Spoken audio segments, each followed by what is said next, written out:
तो एक तरफ अमेरिका और इजराइल ईरान के खिलाफ प्लान बना रहे हैं, तो वहीं दूसरी ओर ईरान ने मिडल ईस्ट में वापसी की कवायद तेज कर दी है।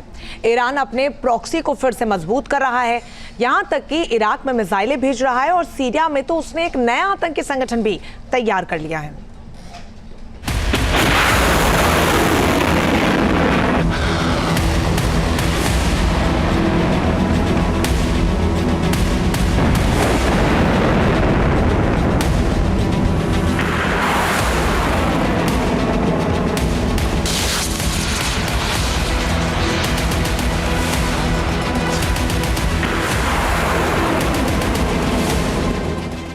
मिडिल ईस्ट में ईरान विध्वंस मचाएगा, अमेरिका और इजराइल को दहलाएगा।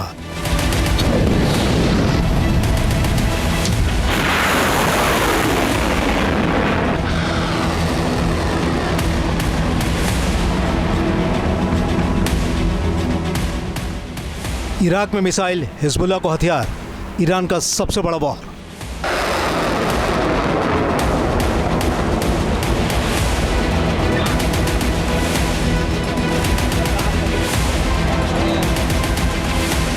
ईरान के मिडिल ईस्ट प्लानिंग का खुलासा हो गया है।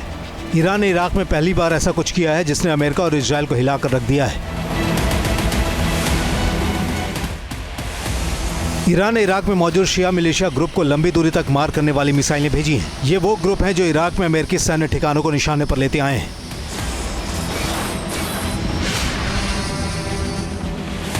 दरअसल ब्रिटिश अखबार द टाइम्स ने दावा किया है कि ईरान ने पिछले ही हफ्ते इराक के शिया मिलिशिया को लंबी रेंज की ऐसी मिसाइलें दी हैं जो उसने पहले कभी नहीं दी थी। ये जानकारी उन खुफिया सूत्रों के हवाले से आई है जो इराक और ईरान के बीच 1600 किलोमीटर की सीमा पर नजर रखते हैं।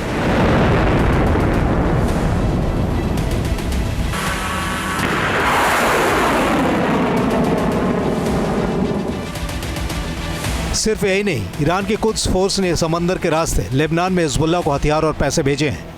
माना जा रहा है कि बेरूत पोर्ट पर हिजबुल्लाह ने फिर से कब्जा जमाने की कोशिशें तेज कर दी हैं। सीरिया में बशर अल असद की सत्ता जाने के बाद हिजबुल्लाह तक जमीन के रास्ते हथियार मुहैया कराने के मौके पूरी तरह से खत्म हो गए थे। ऐसे में ईरान किसी सूरत मिडिल ईस्ट में अपने तमाम प्रॉक्सी को जिंदा रखना चाहता है। फिलहाल ईरान पश्चिम एशिया में एकमात्र देश है जो कि खुलकर अमेरिका और इजराइल के विरुद्ध खड़ा है। बाकी सारे देश इस वक्त, चाहे अरब देश हों या मुस्लिम देश हों पश्चिम एशिया में, वो खोलकर या तो अमेरिका के साथ हैं या कम से कम इजराइल के विरोध में कुछ नहीं कर रहे हैं। ऐसी हालत में ईरान चाहता है कि आने वाले समय में वो लगातार हिजबुल्लाह, हुती और हमास की मदद करता रहे।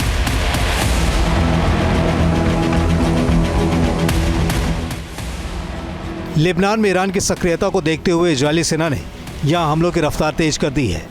इजरायली सेना ने बेका वैली में हिजबुल्लाह के एयर डिफेंस सिस्टम और वेपन स्टोरेज को हमले की जद में लिया है। हालांकि अमेरिकी मीडिया में इस बात का जिक्र किया जा रहा है कि ईरान ने सीरिया में वापसी करते हुए एक नए आतंकी संगठन को खड़ा कर दिया है।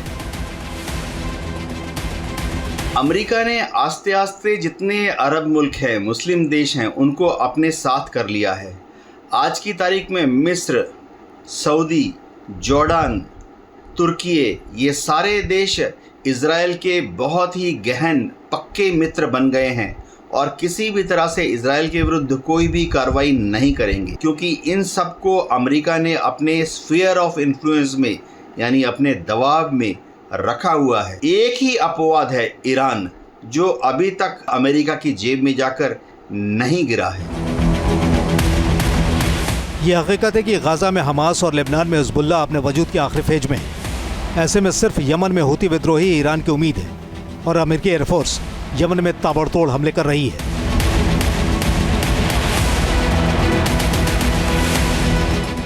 यमन की राजधानी सना के अलावा हुदैदा में भी भयंकर हमला बोला है। अब सवाल है कि क्या अमेरिका का मिडिल ईस्ट प्लान कामयाब होता दिख रहा है? इसका जवाब बस वक्त की बात है।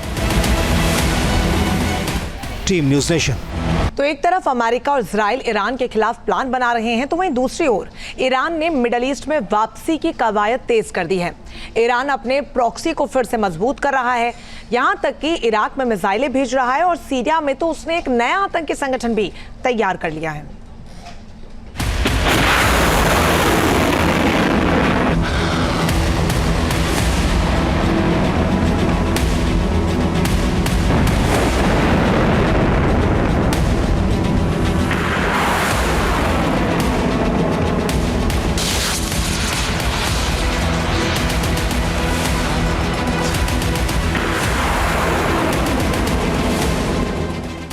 मिडिल ईस्ट में ईरान विध्वंस मचाएगा, अमेरिका और इजरायल को दहलाएगा।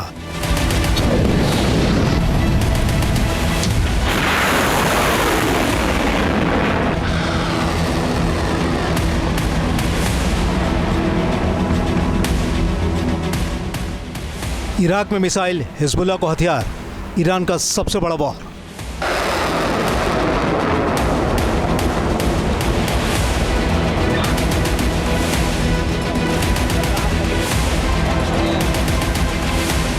ईरान के मिडिल ईस्ट प्लानिंग का खुलासा हो गया है।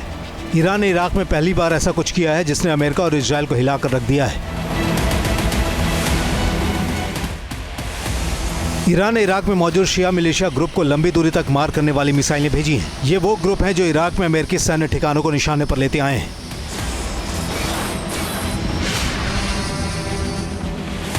दरअसल ब्रिटिश अखबार द टाइम्स ने दावा किया है कि ईरान ने पिछले ही हफ्ते इराक के शिया मिलिशिया को लंबी रेंज की ऐसी मिसाइलें दी हैं जो उसने पहले कभी नहीं दी थी। ये जानकारी उन खुफिया सूत्रों के हवाले से आई है जो इराक और ईरान के बीच 1600 किलोमीटर की सीमा पर नजर रखते हैं।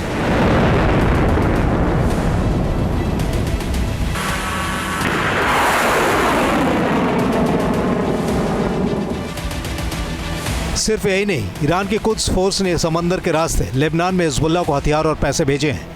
माना जा रहा है कि बेरूत पोर्ट पर हिजबुल्लाह ने फिर से कब्जा जमाने की कोशिशें तेज कर दी हैं। सीरिया में बशर अल असद की सत्ता जाने के बाद हिजबुल्लाह तक जमीन के रास्ते हथियार मुहैया कराने के मौके पूरी तरह से खत्म हो गए थे। ऐसे में ईरान किसी सूरत मिडिल ईस्ट में अपने तमाम प्रॉक्सी को जिंदा रखना चाहता है। फिलहाल ईरान पश्चिम एशिया में एकमात्र देश है जो कि खुलकर अमेरिका और इजरायल के विरुद्ध खड़ा है। बाकी सारे देश इस वक्त चाहे अरब देश हों या मुस्लिम देश हों पश्चिम एशिया में, वो खुलकर या तो अमेरिका के साथ हैं या कम से कम इजरायल के विरोध में कुछ नहीं कर रहे हैं। ऐसी हालत में ईरान चाहता है कि आने वाले समय में वो लगातार हिजबुल्लाह, हुती और हमास की मदद करता रहे।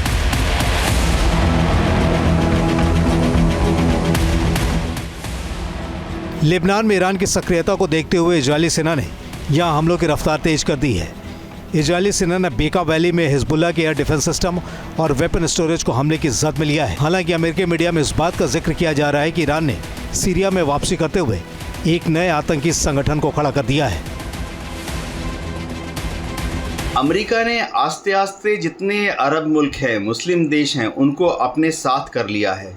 आज की तारीख में मिस्र, सऊदी, जॉर्डन, तुर्की, ये सारे देश इजरायल के बहुत ही गहन पक्के मित्र बन गए हैं और किसी भी तरह से इजरायल के विरुद्ध कोई भी कार्रवाई नहीं करेंगे, क्योंकि इन सब को अमेरिका ने अपने स्फीयर ऑफ इन्फ्लुएंस में यानी अपने दबाव में रखा हुआ है। एक ही अपवाद है ईरान, जो अभी तक अमेरिका की जेब में जाकर नहीं गिरा है।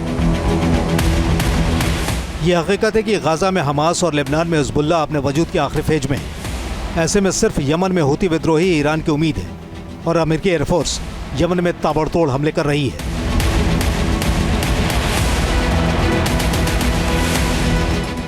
यमन की राजधानी सना के अलावा हुदैदा में भी भयंकर हमला बोला है। अब सवाल है कि क्या अमेरिका का मिडिल ईस्ट प्लान कामयाब होता दिख रहा है? इसका जवाब बस वक्त की बात है।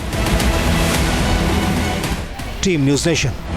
न्यूज़ नेशन अब व्हाट्सएप पर खबरों की ताजा अपडेट के लिए न्यूज़ नेशन के इस QR कोड को स्कैन करें।